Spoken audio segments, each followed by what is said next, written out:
The early hours of the morning, 1:15 a.m. Eastern Time, U.S. and partner forces began striking targets across Iran, the Israelis and the Americans, on a mission, and CENTCOM making that mission clear. They wanted to dismantle the Iranian regime's security apparatus. They wanted to neutralize what officials are describing as imminent threats. Overnight hours in Tel Aviv, we've been watching the skies above Israel, just in case we see any more missile interceptions or drone interceptions. It's something that we have seen sporadically throughout the night. This is the latest we've heard from President Trump, who, by the way, is in southern Florida. He was at Mar-a-Lago. They kind of set up a makeshift situation room, if you will, at his Florida estate. The president sending this out. Khamenei, one of the most evil people in history, is dead. This is not only justice for the people of Iran, but for all great Americans, and those people from many countries throughout the world that have been killed or mutilated by Khamenei and his gang of bloodthirsty thugs. He was unable to avoid our intelligence and highly sophisticated tracking systems, and working closely with Israel, there was not a thing he or the other leaders that have been killed along with him could do. This is the single greatest chance for the Iranian people to take back their country. We are hearing that many of their IRGC, military, and other security and police forces no longer want to fight and are looking for immunity from us. As I said last night, now they can have immunity. Later, they only get death. Hopefully, the IRGC and police will peacefully merge with the Iranian patriots and work together as a unit to bring back the country to the greatness that it deserves. That process should soon be starting in that not only the death of Khamenei, but the country has been, in only one day, very much destroyed and even obliterated. The heavy and pinpoint bombing, however, will continue uninterrupted throughout the week or as long as necessary to achieve our objective of peace throughout the Middle East and indeed the world. If the president sends anything out throughout the night, we'll keep you posted as soon as we hear it. Let's bring in retired Marine intelligence officer, national security analyst, and the host of the Strat podcast, Hal Kempfer. Hal was up late with us last night. He and Shana Khalafi covering this as it was breaking. Hal, we've had some time to process the story since then. I want to focus on these last couple sentences in Trump's post. He says the heavy and pinpoint bombing will continue uninterrupted throughout the week or as long as necessary to achieve our objective. When you read that, what does it say to you? That says to me that they're going to continue to hit these targets aggressively. They have a target list. There's an air tasking order, obviously, that goes with all this, and they have a schedule of what they're going to hit based on what they have and what they can get out there. The first strike, if you will, or first series of strikes, was huge. It's not clear how many American planes were involved, but the reports are there was over 200 Israeli Defense Force warplanes that were involved in that initial strike. And that's the one that went after the decapitation strike, taking out Ayatollah Khamenei. Not only Khamenei, but it took out some of his top leaders, the head of the Revolutionary Guard Corps, his defense minister, the head of intelligence, and the list goes on. Took them all out in one fell swoop, along with a number of other senior regime officials in that one.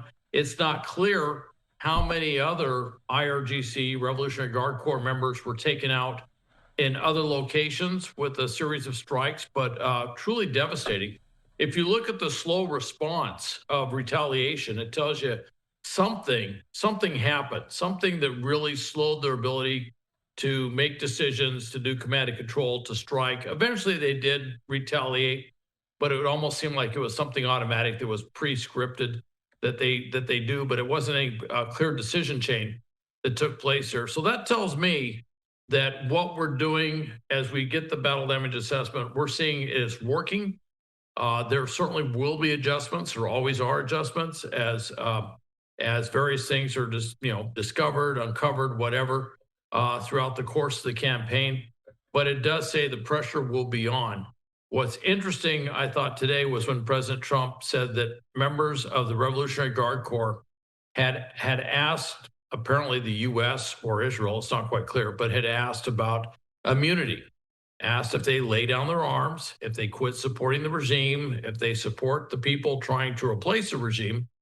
that they could get immunity. If there is a schism, a sizable schism within the Revolutionary Guard Corps, that opens up the opportunity for the non-theocratic military, the secular military, the secular law enforcement authorities to maybe step in and not support the regime. And once that happens, then it's game over for well, it's obviously game over for Khamenei, but it'd be game over for everybody surrounding him and everybody who is close to him. The IDF and the Israeli Air Force releasing videos like this throughout the day.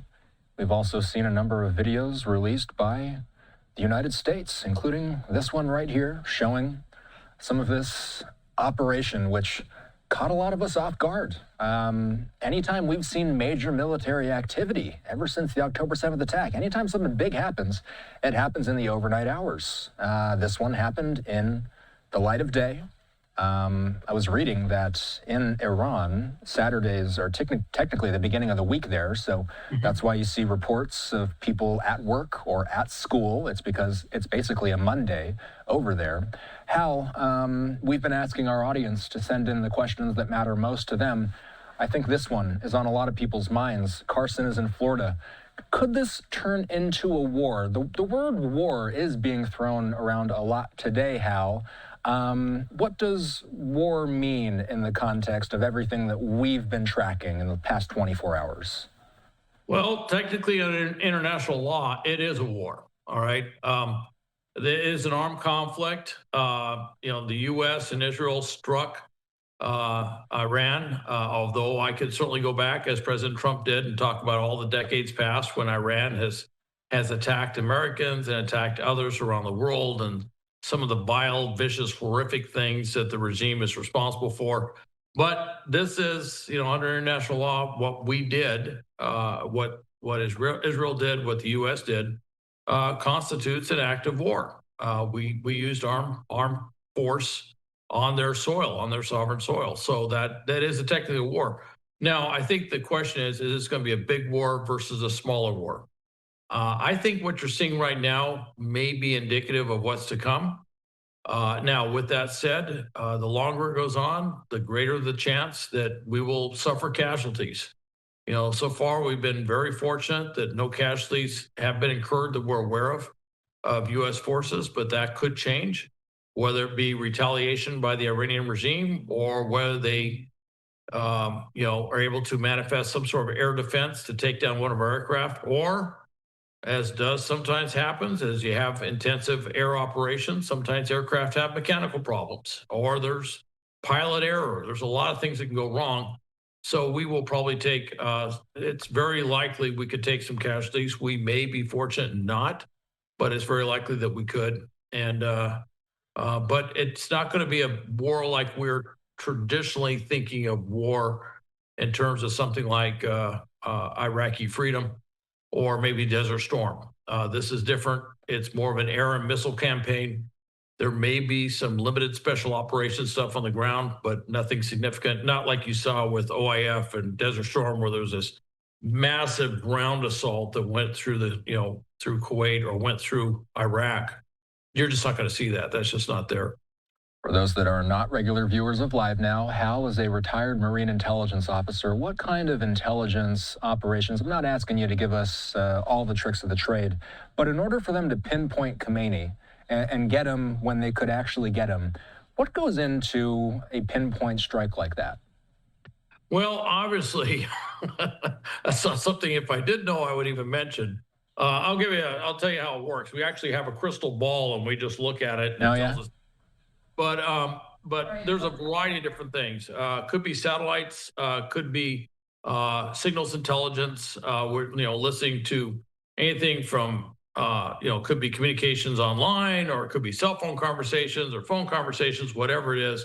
All those sorts of things. Could be human intelligence, folks who are actually there.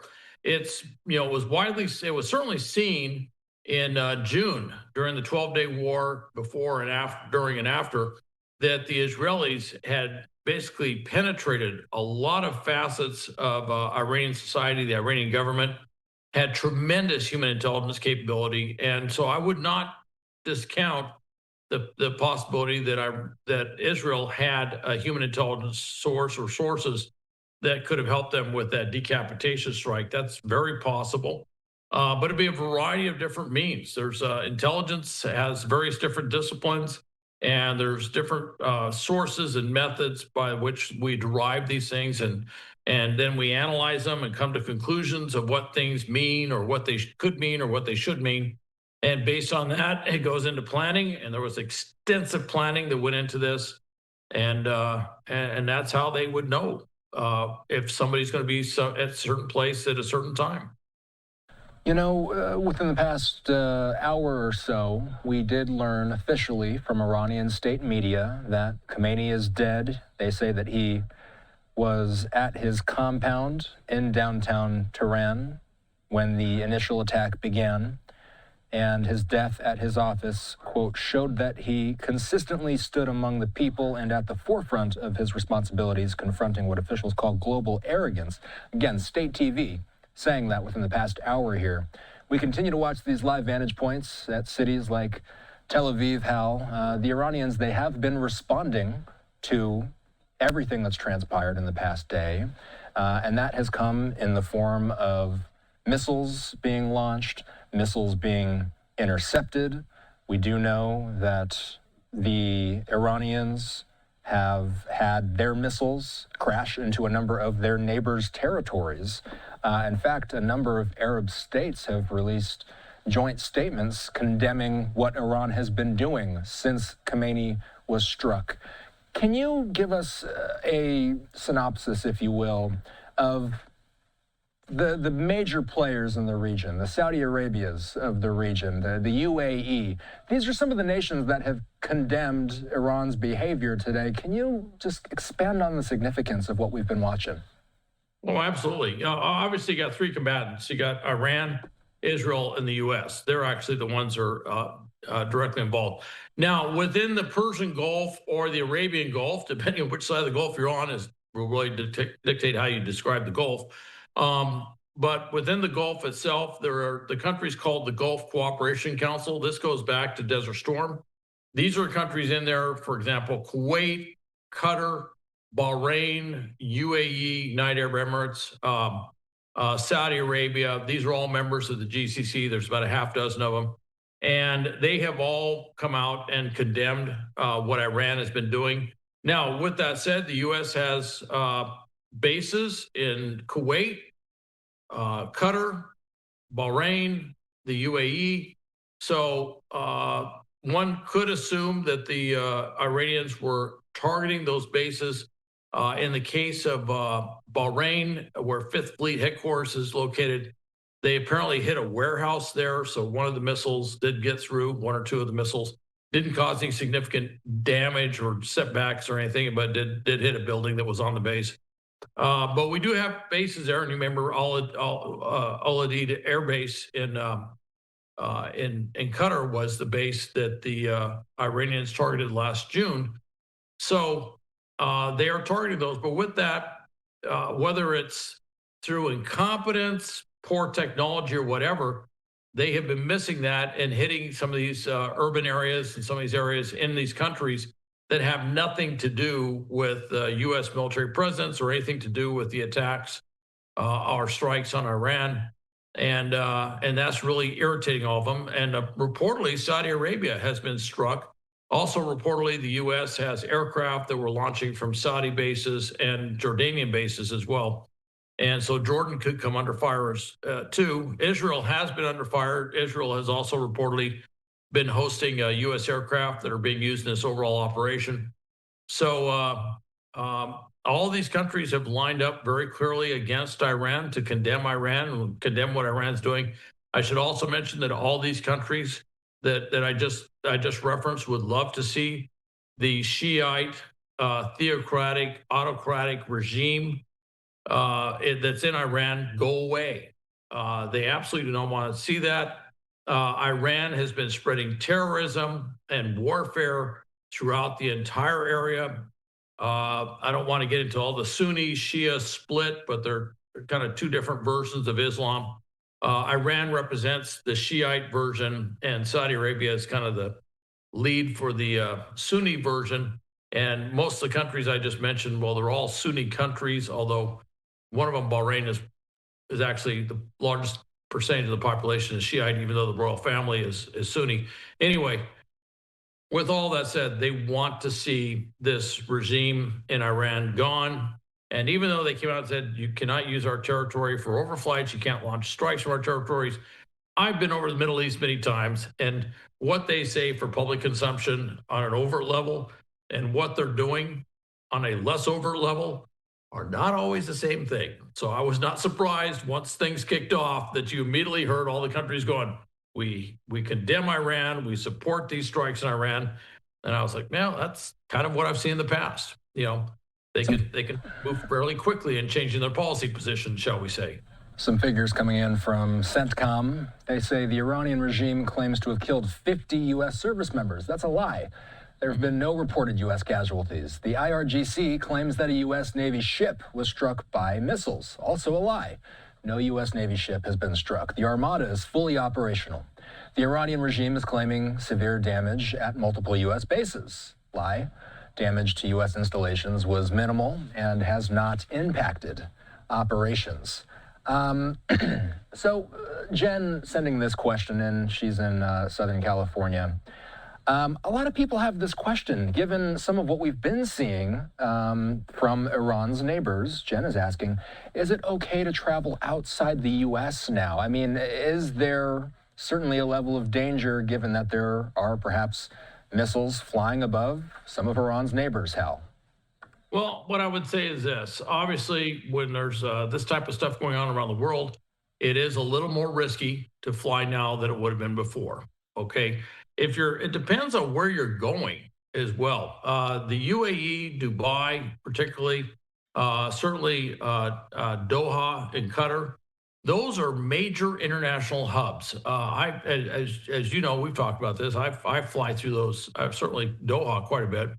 And every time there's something that happens over there, the air, and as is happening right now, air traffic gets either stopped or stalled or slowed down, and it's slowed down a lot in the region. So if you're planning on going someplace, you got to look at where you're going to be going through. If you're planning on going through Doha or you're planning on going through Dubai, there's a very good chance you could be delayed. You could be stopped there for days or maybe even longer. Based on whatever's going on at any given time. So obviously a great deal of risk there. Interestingly, just before all this took place, we were talking about what was happening down in Mexico, and obviously all of the, violence that had taken place after the strike, the decapitation strike, if you will, against the head of the Jalisco New Generation cartel, El Mencho, and we're talking about, is it safe to travel in Mexico? I would say right now, you just need to take a very close look at where you're planning on going. Some places probably not a big deal. If you're planning on going over to Europe and you're planning on hanging out in London or Paris or something like that, probably not something to be too concerned about. But if you're planning on going to somewhere in the Indian Ocean or planning on going to somewhere in Africa where you're going to be going through the aforementioned airports I just talked about, then I would take a really hard look at it. And if you can, you might want to delay your plans. So, CENTCOM also saying this. I thought this was interesting, and I would love your analysis of these weapons. CENTCOM's Task Force Scorpion strike, for the first time in history, they say, used one-way attack drones in combat during Operation Epic Fury. They say these low-cost drones, modeled after Iran's Shahed drones, are now delivering American-made retribution. Okay, Hal, what exactly does a one-way attack drone mean? Well, I believe we talked about this a couple of days ago. These are the Lucas drones. They're basically low-cost unmanned aerial systems. It's something that we developed. Basically, we kind of copied the Shahed 136 drones. Those are those Iranian drones that the Russians have been using by the literally tens of thousands to attack Ukraine. And so we kind of copied that very simplistic drone sort of approach. And we built our own one-way attack drones, which we call Lucas. And we had deployed one or two squadrons over there, this Task Force Scorpion.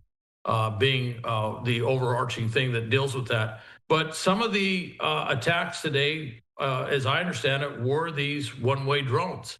Now, the only thing I can say about that is they're obviously powerful, but they don't pack as much firepower as you're going to have with a strike aircraft or with a Tomahawk missile. I think the warhead's about 18 kilograms. Now, trust me, you can pack a lot of explosive force in 18 kilograms, but it's not going to be the same thing as if you get hit with a 500-pound bomb or a 1-ton warhead or something like that. But for certain target sets, this is a really good way of going in there and hitting them, particularly if there's air superiority or air supremacy, which means that they really can't stop these drones from coming in. And the psychological effect of drones flying in unhindered, unimpeded, unaddressed by Iranian air defense capabilities. Psychologically, that is incredibly wearing on the defenders, in this case on the Revolutionary Guard Corps, on the Iranian military, and it's going to wear them down. And it also is something that the Iranian people see, and they look at these military elements or defense security elements of the regime and say, these guys can't protect us. They're absolutely useless. And it's time to stand up and do something about that, which is our desired end state, which is to see the regime go away. So an interesting one coming in from Greg in Phoenix. Greg says, will the Allied forces go after the military infrastructure complexes and ensure to destroy all the drone manufacturing? And what effect would this have on the Russians with Ukraine war if this has taken place, Hal? That's an excellent question. First off, from what I understand, yes, we've already been going after military infrastructure. So that's already being addressed. I don't know how big it is. We haven't got the battle damage assessment to say how much of that has been impacted. I'm kind of inferring a little bit based on some earlier statements that were made that we were looking at drone manufacturing capabilities. I don't know that we have hit any drone factories right now in Iran. Now, some of the drones that are or a lot of the drones that are manufactured in Iran were being shipped up to Russia, and they were being used to attack Ukraine. However, about a little over 2 years ago, Iran set up a licensing agreement, for lack of a better term, with the Russians, and the Russians actually produced their own Shahed 136 drones. They may produce most of those drones that they use in Russia now. So even if we took out Shahed 136 factory in Iran, that wouldn't stop those drones from showing up in the Russian inventory to be used to attack Ukraine. However, I will say this, Ukraine has a variety of systems, long-range systems that they can use, like the Flamingo cruise missile. And so if the Iranian source of those drones is shut down, that means that maybe they should prioritize attacking the Russian production facilities for those drones and shut down all source of those drones to the Russian military altogether. But that's a decision the Ukrainians would have to make, and that depends on whatever happens with the Iranian campaign or with the campaign against Iran. As I've kind of just been watching this play out, I've been looking at some of our live pictures, like at Tel Aviv, where we're kind of in the overnight hours here. It's approaching 4:30 in the morning, Israel Standard Time. Let's just take a live look at some of the images coming through. We've got a bunch of different ones. This is Jerusalem, a live look at Jerusalem, a second vantage point of Jerusalem. As I said, Tel Aviv. Here, a little dark, but this is a live vantage point in Doha. Another one in Jerusalem, and then this is northern Israel. So we've got cameras that are just keeping an eye on all these different population centers. One thing that I have a big question about moving forward here, Hal, is if we do see more ballistic missiles from the Iranians or drones, and if they are indeed sent Israel's way, something you and I talked about this past week is the idea that the USS Gerald R. Ford is pretty close to Israel right now. We usually think of the Iron Dome being Israel's protection, but it does have the Iron Dome. But there's also this extra layer of protection. They've got the USS Gerald R. Ford right by. So speak about the defense that Israel has right now, and really the defensive capabilities that we've seen not only in Israel and right in the vicinity of Israel, but also some of the defensive capabilities we've seen in some of Iran's Arab neighbors as well. Well, if you will, I'll start with Gerald R. Ford, and I'm going to move to the Persian Gulf very quickly. The Gerald R. Ford, obviously, carrier has its own air defense system, but really what defines the missile and air defense system for the carrier itself is the escorts around it, these smaller ships that have the Aegis air defense system and a variety of other things. One of the things I'm waiting to see, and I'm waiting to hear more about this, is my understanding is that we have deployed some directed energy and laser capability to intercept drones and maybe even take missiles out. I'm waiting to hear if those are fully deployed, how they're being employed, and if they're having success with those. That would not just be with the Gerald R. Ford Carrier Task Force. That would probably also be in other places. And it could be on the ground as well around some of these air bases. Now, if I may move out, yes, all of those countries that we talked about, they have their own air defense capability, usually using our stuff. I know one of the countries uses our THAAD, our Theater High Altitude Air Defense System, which goes after ballistic missiles high in their arc of trajectory, and then also the Patriot system, which is rather famous, been around for a long time. They've been using those to great effect to intercept ballistic missiles and to intercept drones. And then we have our on-base stuff that we have in and around our military installations. But also, you may recall all those ships that we had sent up into the Persian Gulf. All those ships have their own air defense systems for missiles and drones as well. And they provide an additional layer, actually an early layer to and have traditionally with missiles that were flying over or drones that were being sent over to hit Israel. Well, they have to go through these multiple air defense zones in order to get to Israel, some of those on the ships.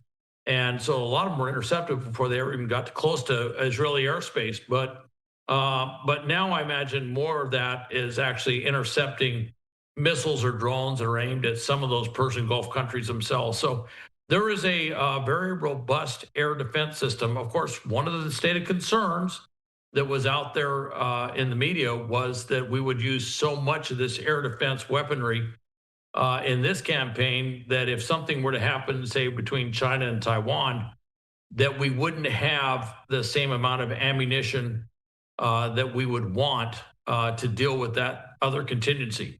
And that is a simple reality. We have been very busy from a military perspective over the last few years, and so a lot of the inventory that we have has been drawn down to take care of some of these other contingencies. Hal being generous with his time today. Hal, we'll be checking in soon. Thanks. All right. Thank you, Austin.